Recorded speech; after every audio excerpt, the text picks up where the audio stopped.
महाभारतामध्ये युद्ध चालू होतं. युद्ध चालू असताना जे जो कर्ण होता, त्या कर्णाचा रथाचा जो चाक होतं ते चाक अडकलं होतं. त्यावेळेला श्रीकृष्णाला अर्जुनांनी सांगितलं की देवा, आपण कर्णावरती आता जर कधी प्रहार केला तर ते शास्त्राच्या विरुद्ध नाही होणार का? त्याचा रथाचा जे चाक आहे ते अडकलेलं आहे आणि अशा काळामध्ये आपण त्याच्यावरती हे करणं चुकीचं आहे. तर श्रीकृष्णाने अर्जुनाला त्यावेळेला सांगितलं, का बरं, जेव्हा तुझ्या बायकोची साडी काढण्याचा प्रयत्न झाला ते शास्त्र प्रमाणित होतं का कुठल्या प्रकारे? तुझा जेव्हा मुलगा खालती पडलेला होता त्याच्या डोक्यावरती पाय ठेवला भगवानी, तो व्यवस्थित ते प्रमाणित होतं का? किंवा त्याला कुठल्या प्रकारची शास्त्राची मंजुरी होती का?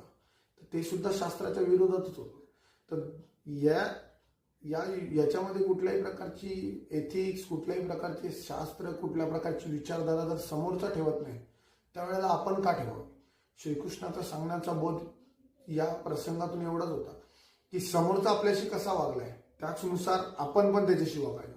मी जे पहिला प्रश्न विचारला होता की आपण पहिला प्रश्न जो घेतला होता की आपण कसं वागलं पाहिजे कोणाशी, तर समोरचा जसा वागतो त्याचप्रमाणे आपण वागलं पाहिजे.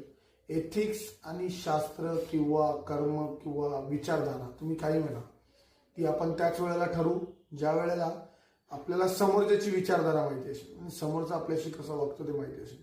तर हा तुम्हाला व्हिडिओ कसा वाटला हे कमेंट सेक्शनमध्ये 100% सांगा. माझ्या यूट्यूब चॅनलला फॉलो